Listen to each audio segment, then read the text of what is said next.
안녕하세요. 돈으로 유세 부리는 시어머니한테 진절머리가 나서 남편을 차버린 30대 여성입니다. 남편하고는 지인의 소개로 만났는데 당시 저는 회사를 다니는 평범한 직장인이었고 남편 역시 저와 마찬가지였어요. 다만 차이가 있다면 저는 사무직이고 남편은 생산직이라서 회사 자체는 비슷한 수준이었는데 남편이 저보다 연봉이 높았지요. 그렇지만 막상 결혼 이야기가 나오면서 서로 돈은 얼마나 모았고 그런 걸까 보니까 이제서야 말이지만 빚 좋은 게 살구가 딱 저희 남편이었네요. 저는 그래도 친정부모님이랑 같이 지내면서 회사 생활을 했기 때문에 매년 연봉의 절반 이상을 저축했던 반면 남편은 사회생활을 시작한 이후로는 시댁에서 나와 계속해서 자취를 했거든요. 그리고 사정이 그렇다 보니 월급을 받으면 거기서 벌써 방세 얼마, 식비 얼마에서 빠져나가는 돈이 상당했다고요. 그래서 저는 결혼 비용으로 1억 넘게 갖고 있던 반면 남편은 4천밖에 없었던 거지요. 하지만 그때 저는 무슨 생각이었냐면 일단 저희가 결혼을 하면 집 같은 경우 적어도 월세로 살진 않을 테니 방세로 나가는 돈이 굳을 거고 식비도 집에서 해먹기 시작할 테니 많이 줄일 수 있을 것 같았어요. 그래서 두 사람이 성실하게 알뜰살뜰 살면 금방 자리를 잡을 수 있을 거란 확신이 있었지요. 어떤 특별한 비전이 있는 건 아니었지만 저희 두 사람의 성실함, 거기서 희망을 봤다고 해야 할까요? 남편이 처음 저를 데리고 시댁에 인사를 드리러 간 날이었어요. 어머님께서는 저를 앞에 앉혀두시고 어머님은 이런저런 질문을 건네셨습니다. 저희 친정부모님은 무얼 하시는지, 저는 학벌이 어떻게 되는지와 같은 남편이 이미 어느 정도는 말씀을 드렸음직한 그런 것들을 다시 물으셨지요. 그리고 저는 딱히 숨길 것도 없었기에 질문마다 성심성의껏 답해드렸습니다. 하지만 친정부모님의 재산이라던가 그런 걸 여쭤보셨을 때는 조금 난처했어요. 그도 그럴 것이 친정부모님의 재산은 친정부모님의 것이지 제 것이 아니기에 별로 관심을 가져본 적이 없었거든요. 그저 친정아버지께서 오랫동안 의류사업을 하시면서 저희 집이 그렇게 어렵지 않다는 정도만 알고 있었달까요? 아무튼 어찌나 어머님께서 꼬치꼬치 물어보시는지 정말 진이 빠지대요. 그래도 일단 이래저래 인사를 마치고 시댁에서 빠져나왔습니다. 남편이 옆에서 저더러 긴장했었냐며 묻길래 긴장도 좀 하고 여러 가지로 신경이 많이 쓰였다고 했어요. 그랬더니 사실 어머님께서는 친정에서 얼마나 도와주실 수 있는지 궁금하셨던 것 같다고 하대요. 그래서 제가 남편에게 나는 도움을 받을 생각이 전혀 없다고 했습니다. 내가 모아둔 돈도 적지 않으니 굳이 손 벌릴 이유를 모르겠다고요. 그러니까 남편이 어머님은 그래도 한 5천만 원은 해주려고 하시는 것 같은데 제 이야기를 들으시면 서운해하실 것 같다나요? 그래서 제가 그럼 어머님한테 내가 모은 돈이 당신이 모은 돈의 2배가 넘는다는 말씀을 드리라고 그러면 해주시면서도 크게 속상해하진 않으실 거라고 했지요. 그랬더니 저더러 어머님 자존심을 건들라는 이야기냐고 남편이 살짝 발끈하는 거예요. 지금 돌이켜보면 이때 뭔가 이상함을 감지하고 결혼이고 뭐고 판을 엎었어야 하는데 그때는 그냥 제가 말실수를 했나 싶어서 남편에게 그러니 돈은 아니었다고 미안하다 했어요. 그리고 남편 말대로 며칠 뒤 어머님께서 당신이 저희 결혼에 5천만 원을 보태줄 건데 저희 부모님은 어떻게 하실 건지 여쭤보라며 연락이 왔습니다. 그래서 저는 남편에게 했던 말 그대로 전했어요. 친정부모님께는 손 벌리지 않을 생각이라고요. 그러니까 어머님은 그런 건 저 혼자 정하는 게 아니라며 화를 내시대요. 그리고 예단도 해와야 할 거 아니냐고요. 그런데 예단도 사실 생략하려고 하던 참이었거든요. 왜냐하면 계속해서 돈 이야기라 좀 그렇지만 그래도 어쨌든 돈도 제가 더 많이 해가는데 예단까지 하자니 부담스러웠던 게 솔직한 제 심정이었어요. 하지만 어찌나 어머님이 목소리를 높이시던지 당황스러운 마음에 일단은 상의해보겠다고 대답을 했네요. 그리고 친정부모님은 당연히 예단이고 뭐고 필요한 건 다 하라고 하셨습니다. 뭐하러 그런 걸 안 해가서 눈밖에 나느냐고. 남들보다 더는 못해도 남들만큼은 해가라고요. 하지만 결론부터 말씀드리면 결국은 안 해갔어요. 왜냐하면 결혼을 앞두고서 남편이 모았다던 사천도 순수 사천이 아니라는 사실을 알게 되었거든요. 남편에게는 저에게 말하지 않은 마이너스 통장이 있었고 이미 거기서 1,000만 원이란 빚을 지고 있었습니다. 그러니 결국은 3천에 어머님이 보태주신 5천, 총 8천이 전부였는데 단순히 금액 때문만이 아니라 어쨌든 결국 저에게 거짓말을 했다는 게 괘씸하더라고요. 그래서 예단이며 그런 건 전부 다 안 하겠다고 했지요. 친정아버지가 남편 준다며 사주신 명품 시계도 제가 취소시켜버렸네요. 그리고 이 일로 이미 시작부터 어머님과 제 사이는 썩 좋지 못했습니다. 어머님은 남자가 사회생활하다 보면 1,000만 원 정도는 빚을 질 수도 있는 거라며 저더러 밖에 나가보라고 5천이고 1억이고 빚진 사람들이 천지라며 저를 유난스럽다는 식으로 몰아가셨거든요. 그리고 저더러 너는 그렇게 좋은 걸 들고 걸치고 다니면서 예단으로 시애미 가방 하나 해오는 것도 아까웠냐며 짜증을 내시대요. 하지만 일단 저부터 예물 하나 받은 게 없었고 어머님이 말씀하시는 소위 그렇게 좋은 것들은 대부분 친정부모님이 사주시거나 물려주신 것들이었습니다. 그리고 솔직히 생각지도 못한 빚이 1,000만 원이나 있다는데 무슨 좋은 마음이 들어서 명품백을 사드리고 싶었겠어요? 그리고 어머님이 해주시는 돈이 5천이었는데 고르신 예단이 800만 원짜리 가방이었습니다. 그러니 더는 제가 말하지 않아도 제가 어떤 기분이고 생각으로 안 해드렸는지 이해가 되시겠지요. 저희는 결혼하자마자 바로 혼인신고를 하진 않았습니다. 그건 바로 어머님의 반대 때문이었어요. 그런데 지금은 그런 어머님께 감사한 마음입니다. 덕분에 남편을 차버리는 일도 비교적 어렵지 않았으니까요. 시작은 이랬습니다. 원래는 제 돈에 남편이 가지고 온 돈 그리고 대출을 받아서 위치가 서울 외곽이더라도 작은 아파트를 하나 사려고 했어요. 그런데 어머님이 당신 아들이 청약통장이 있으니 청약을 노려봐야 한다며 아파트를 못 사게 하시더라고요. 그리고 사실 어머님한테 저도 시시콜콜 이야기하진 않았지만 저도 저대로 취직하자마자 만든 청약통장이 있었거든요. 그래서 속으로 그래. 남편이든 나든 누구 하나만 되면 그것도 나름대로 대박이지 싶긴 했어요. 하지만 동시에 남편이나 저나 딱히 받을 가산점도 없는데 언제까지 청약만 바라보고 있나 싶은 거예요. 저희가 전세만 전전하는 사이에 다른 집들 집값은 다 올라가면 어쩌나 걱정도 되었고 그래서 이런저런 생각으로 골치가 아프던 와중에 친정어머니 아시는 분 중 부동산을 하고 계시던 분이 정말 괜찮은 매물이 하나 나왔다며 연락을 주셨어요. 그리고 바로 찾아가서 보니까 마음에 쏙 들더라고요. 그래서 남편에게 그 아파트를 사자고 했어요. 그런데 어머님이 그러면 명의는 남편 명의로 하라고 하시대요. 당신이 5천만 원이나 보태줬지 않았냐면서요.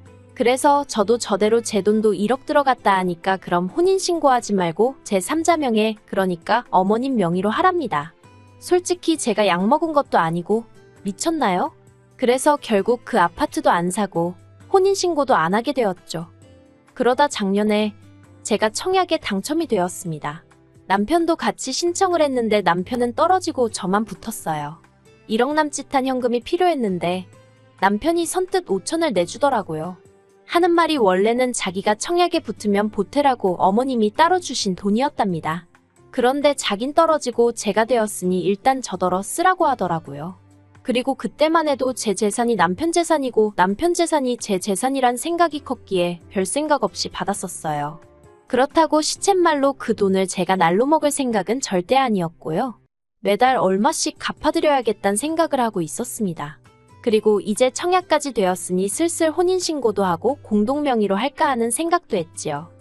그런데 이 일이 있고 얼마 지나지 않아 생각지도 못한 상황을 맞닥뜨렸습니다. 남편이 저 몰래 또 주식을 하느라 대출을 받았던 거지요. 그런데 적반하장도 유분수지. 제가 왜 상의도 없이 대출까지 받아가면서 주식을 했냐고 물으니 자기가 원래 그 5천만 원을 저한테 안 줬으면 대출도 안 받았어도 됐었답니다. 그리고는 자기도 그때 뭐가 눈에 씌어서 그 돈을 저한테 준지 모르겠다면서 막 화를 내는 거예요. 이 일로 인해 저는 남편에게 크게 실망을 했고 공동명예는 말도 안 된다는 결론을 내렸어요. 그리고 그 다툼으로 인해 저는 남편과 약 2주간 말을 안 하고 지내게 되었는데 솔직히 그런 와중에 제가 남편에게 밥을 차려주고 싶었겠어요? 빨래를 해주고 싶었겠어요? 제가 그렇다고 전업주부도 아니고 저도 남편처럼 돈 벌어오는 직장인이었으니까요. 그랬더니 남편이 어이가 없다면서 기어이 시댁으로 가출을 하대요. 솔직히 부부싸움이니 이렇든 저렇든 정면 돌파를 하든 저와 둘이서 풀기를 바랬습니다. 하지만 남편이 시댁에 가면서 상황은 걷잡을 수 없이 복잡해졌고 결국 보시다시피 이렇게 갈라서게 된 거예요. 남편이 집을 나간 지 5일째 되던 날 어머님이 연락도 없이 집에 찾아오셨어요. 그래서 문을 열어드리니 중문이 부서질 듯 밀고는 들어오시대요. 그리고는 이런저런 이야기는 할 것도 없다며 제가 너무 괘씸하니 당신 돈 1억을 토해내랍니다. 그래서 제가 그게 갑자기 무슨 말씀이시냐고, 무슨 1억을 말씀하시는 거냐고 물었어요. 그랬더니 결혼할 때 준 5천하고 이번에 당신 몰래 당신 돈 5천을 제가 빼돌리지 않았냐면서 그거 당장 내놓으라는 거예요. 어이가 없어서 결혼할 때 주신 5천은 저 좋으라고 저한테 주신 돈이 아니지 않냐? 그 돈은 지금 이 집 전세보증금으로 다 들어가 있으니 전세계약 끝날 때 받아가시라 했습니다. 그리고 다른 5천은 빼돌렸다니 그런 말씀 마시라고. 제가 뭐라 말 한마디 한 것도 없는데 어머님 아들이 먼저 쓰라고 준 거라고. 그렇지만 어쨌든 내놓으라니 알겠다 드리겠다 했어요. 그런데 제가 보인 반응이 아마도 어머님이 기대하셨던 반응과는 사뭇 달랐던 모양이래요. 어머님께서는 당황하신 듯 헛기침을 몇 번 하시더니 내일 당장 내놓으라는 어거지를 쓰기 시작하셨거든요. 그래서 전세보증금을 당장 어떻게 내일 빼드리냐고 어렵다고 했습니다. 그리고 나머지 5천도 일주일이라도 시간적 여유를 주셔야 하는 거 아니냐고 했지요. 그랬더니 그건 제 사정이지 당신 할 바가 아니라나요? 그러더니 아니면 그 청약 당첨된 아파트 명의를 당신 아들 명의로 바꾸랍니다. 그러면 그 5천은 안 받겠다면서요. 한마디로 어이가 없었죠. 제가 무슨 바보도 아니고 당첨된 아파트는 이미 피가 5천 넘게 붙은 상황이었으니까요. 그래서 어머님더러 세상에 그런 계산법이 어딨느냐고 그렇게는 못 드린다 했습니다. 그리고는 전세보증금 중 5천은 전세계약 끝날 때 드리고 다른 5천은 어떻게든 내일 드릴 테니 기다리시라 했어요. 그랬더니 어머님이 또 말을 바꿔서는 내일까지 무조건 1억을 내놓던가 아니면 명의를 바꿔주던가 둘 다 못할 것 같으면 당신 아들하고 헤어지라대요. 그리고 그 이야기를 듣는 순간 머리를 망치로 한 대 맞은 듯 했습니다. 솔직히 남편이 그렇게 돈 가지고 사람을 실망시키고 뒤통수를 쳐도 저는 남편과 헤어지는 건 생각해 본 적이 없었거든요. 그냥 저 사람 손에다 돈이랑 관련된 건 맡기지 말아야겠다는 생각만 했을 뿐이에요. 그런데 어머님이 먼저 나서서 헤어진 애만의 명의가 어쩌고 하시니 도대체 둘이서 무슨 작당 모의를 했길래 저런 소리가 나오나 싶은 게 남편한테 배신감까지 들더라고요. 그래서 제가 아파트 명의가 잘 사는 아들 부부더러 헤어져라 마라 할 정도로 중요한 거였냐고. 그러면 저도 더더욱 아파트 명의를 포기하면 안 되겠다고 어머님 아들하고 헤어지겠다 해버렸습니다. 그러자 어머님은 이번에도 당신이 기대하신 대답이 아니었는지 뒷골이 당기네 쓰러지네 어쩌네 하시더니 댁으로 돌아가셨고요. 그 이튿날 남편이 집에 들어왔어요. 제가 남편더러 짐 챙기러 왔냐니까 여기가 자기 집인데 무슨 짐을 챙기냐면서 저더러 왜 그렇게 삐딱선을 타냐대요. 그래서 삐딱선을 누가 먼저 탔는데 하고 따졌더니 이혼은 자기 생각이 아니라면서 어차피 우리 평생 같이 살 부부 아니냐며 그냥 어머님 말씀대로 해드리랍니다. 아파트 명에 그까짓 게 뭐가 중요하냐면서 일단 자기 명의로 해주고 그냥 어머님 살아계시는 동안 어머님 말씀 잘 듣고 살면 결국 어머님 재산 다 우리한테 넘어올 거 아니냐며 그럼 그때 그 재산으로 제 앞으로 아파트를 사던지 외제차를 사던지 마음대로 하라나요? 어이가 없어서 제가 남편더러 어머님 뭐 내후년쯤 돌아가시기로 하셨대냐고 소리를 획 질러버렸어요. 그랬더니 저더러 무슨 말을 그렇게 하냐면서 방방 뛰는 거예요. 그래서 제가 남편더러 다 필요 없다고 내일까지 이렇게 다 줄 테니까 그 돈 받고 눈앞에서 꺼지라 했습니다. 당신이랑 나랑 애 낳고 산 것도 아니고 겨우 1년 넘게 살았는데 그까짓 거 뭐 똥 밟았다 생각할 테니까 그 잘난 1억 받아서 어머님이랑 하하호호 즐겁게 살라 했지요. 그랬더니 남편이 저더러 정말 왜 그러냐면서 좀 좋은 쪽으로 생각을 해보라는 입에 침도 안 바르고 씨도 안 먹힐 소리를 하더라고요. 하지만 제가 정말 눈도 안 마주치고 상대도 안 해주니까 지도 자존심이 상한 건지 한 두어 시간 있다가 다시 나가대요. 그리고 결국 그렇게 저희는 갈라섰어요. 이튿날 오전에 친정부모님한테 찾아가 상황을 말씀드리니 바로 1억을 만들어주셔서 어머님한테 보냈습니다. 그랬더니 곧바로 어머님이 전화하셔서는 당신이 진짜 1억 때문에 그랬겠냐면서 저더러 1억 다시 줄 테니까 아파트나 공동명의로 하고 남편한테 미안하다고 전화나 한 통 넣으라대요. 그래서 제가 어머님께 저는 미안한 거 없다 했습니다. 그리고 생각해봤는데 남편은 없어도 되는데 아파트는 없으면 안 되겠다고. 막말로 아파트 값이 얼만데 남편이 어느 세월에 그 돈을 벌어오겠냐고 했죠. 그랬더니 어머님이 저더러 괘씸하네 못된 내 돈에 환장했냐? 듣는 둥 마는 둥 하면서 내내 하다가 전화 끊었습니다. 전세집은 집주인에게 상황 설명을 하니 사실 자기들도 계약 연장은 어려울 것 같아서 어떻게 말을 꺼낼지 걱정이었다며 흔쾌히 이해해 주더라고요. 그래서 그 일이 있고 2주 정도 있다가 전세 보증금 다 돌려받았어요. 남편이 결혼할 때 가져온 8천 중 2천은 이것저것 결혼식부터 시작해서 잡다한 거에 썼으니까 그거 빼고 어머님이 땡겨가신 5천 빼고 남편 마이너스 통장 같이 갚았거든요. 그래서 딱히 돌려줄 만한 남은 돈이 없대요. 그래서 하나도 안 돌려줬어요. 그랬더니 남편이 저더러 횡령이네 도둑질이네 하길래 법대로 하던지 말던지 하라 했습니다. 저도 다 믿는 구석이 있으니 그렇게 질러놨지요. 솔직히 저 정말로 남편이 좀 돈 문제로 사람 속을 썩이긴 했어도 사람 자체는 나쁜 사람이 아니라고 생각해서 잘 살아보려고 했거든요.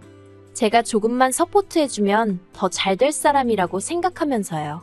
그런데 뭐 그 1억 때문에 사람을 들들 볶는 어머님을 보고 있으니 내가 무슨 영광을 누리겠다고 이러고 있나 싶대요. 그래서 지금 제가 내린 선택의 후회는 전혀 없습니다. 저는 이제 아파트 중도금만 생각하면서 잡생각하지 말고 열심히 돈이나 벌어야겠어요.